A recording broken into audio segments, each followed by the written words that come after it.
nina omuntu omu yasindikidde ex wange message namugamba oyo Timothy alina gyakutwala akola kimu kyakwasama naye talina future.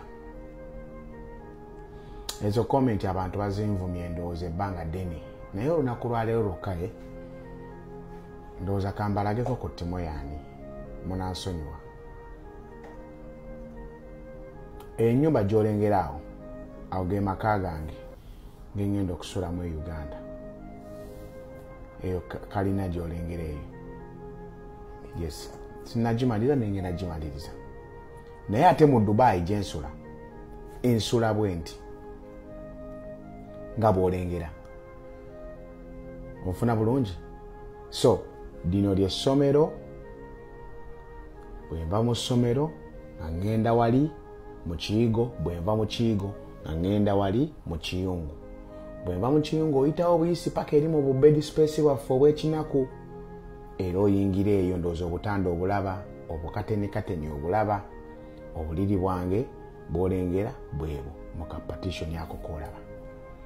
Kati njagala olabe enjawulo. E Dubai ngenda nsula bwe nti, naye ate e Uganda ngenda kusula bwe nti. Kitegeeza ki? Nina ssente zisobola okusula obulungi. Nina ssente zisobola okulya obulungi. Bwe nalina akajja ku kyeyo, ennyumba gye nasooka okuzimba 2017 nga nkyali Uganda. Era we natuuka e Dubai nagyongerako bwongezi. Nemmenya ne banguza akatundu akaali kasigaddewo ne nteekawo rooms endala 2 n'ezindi nzifula room 2 n'endala ne ngifula single room ne nzisibira mu kakomera. Ne ngula ettaka wansi awo ne nzimbawo amayumba g'olengera ago. Nago gali mu kikomera. Ezo nnyumba zo za single room. Single room zange ziri 3 zeetunuuliganyemu we bati ne nzisibira mu kikomera. Onfuna bulungi? Ezo ne nzivaako ne ngula ettaka eddala. Kati mu ttaka eryo eddala lye nagula mwe nazimba amakaago. Ago amakaago olengera gaweza $2.5 million ku 3.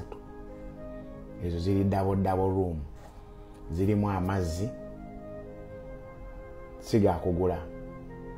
Buli omu alina amasannyalaze ge. Ezo ennyumba za $40,000 buli mwezi. Bye nkugamba bya ddala. Njagala gwe muvubuka ndaba.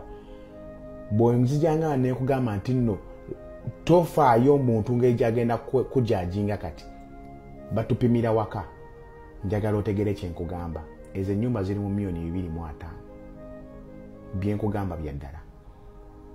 Nazizimba ku maanyi gange. Sirina muntu yali ansondedde, sirina muntu yali ampadde yadde 10. Nze nsomesa abaana 20 ku 30. Kale 15 ku mwezi omubi. Ze $15,000. Naye nandibadde sizina singa nasalawo obulamu bwange kwambala ngoye za bbeeyi, ngatto za bbeeyi, kusula bulungi, manya nsula mu ruumu, nsula mu nzekka, manya mulimu TV, mulimu biki, tebigasa. Nga ngenda kudda e Kampala nga sina wenteeka luba. Kati ezo investment z'abaana bange. Nina amataka. Nga amataka sigazimbanko kintu na kimu. Buuzi oyo Kyaga owa Jolo. Namugulako amataka age gyegali. Mwaka guno mu gw'omukaaga lwengula ettaka ennakawuka kwolengera ekizimbe ekyo. Naligula mwaka guno mu gw'omukaaga. Nensetinga nga bw'olaba nasetinga, njagala nteekewo double rooms, ne wano double rooms zeetunuuligane, eri mbateereyo gye nteekewo boys quarter. Ziri z'olengera ze nnyumba zange, olwo nalwo olengera lujja lw'amaka gange. Eyo kalina yange. Nagitandika gwa mukaaga. Nze Timo nsula n'enjala naye nga nguze bulooka. Nze nsula enjala nga nguze omusenyu. Bye nkugamba njagala buli nusu eyange gye nfuna zitoli nsanga mu bbala nga neejalabya. Omukazi toli nvuga speed manya nkuwayo miliyoni otya. Ebyo sibikola. Nze nina abazadde, nina abaana ab'okukolerera. Eyo kalina nagitandika gwa mukaaga omwaka guno yiyo. Mwabazimbeko ku kalina njagala omanye. Manyi bakugamba woyaga omanya nti olina ssente zimba kalina.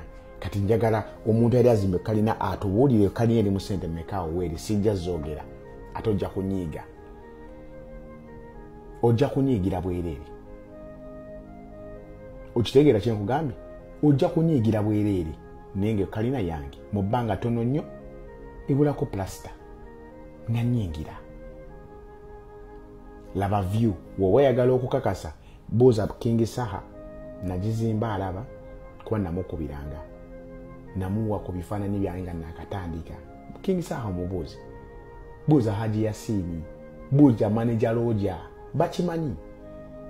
Nze ne muvubuka akeera ku makya nenkola ntambula ennaku 2 Saturday Sunday buli wonsanga mu bbaala mba nnywa soda. Nsula bubi, indya bubi, naye ate ngenda kukomekerera bulungi. Kati gwe wali wano mu Dubai weejalabye njerega mpisaamu amaaso but tetwenkana. Bro, tetwenkana. Ebyo bintu byenkolazaawo ezo assets zenkolaze. Just estimate mu bwongo bwo. Siinako kintu kiri mu kyalo. Byonna biri mu kibuga. Biri mu kibuga. Leero lwensoose okuvaayo okwogera. Kozinza abantu amanyidde ebbanga lyonna. Abantu bandabanga omuntu abeera kuno ku TikTok ayasama obasami. Bronze n'obulango nkuba butono kozi wujja okunkozesa nkolera sente nyingi.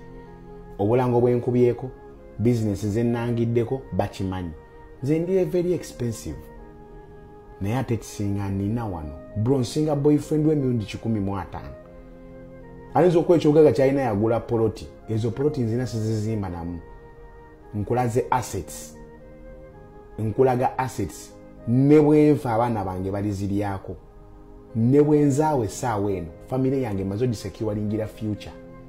Bro ngenda kusula bulungi, ngenda kulya bulungi nga ninamu akasente nga nina nzikatika nkubuulire siina nsonga laki ngenda ku vacation e Uganda nga ticket ya $2,000,000 nina okulya mpangisa we ngenda okusula ndyeka abakazi nkoleki ezo sente zonna nzigulamu ensawo z'omusenyu ne bazimba. Ndidde Uganda nga mpulira neetaaga okudda.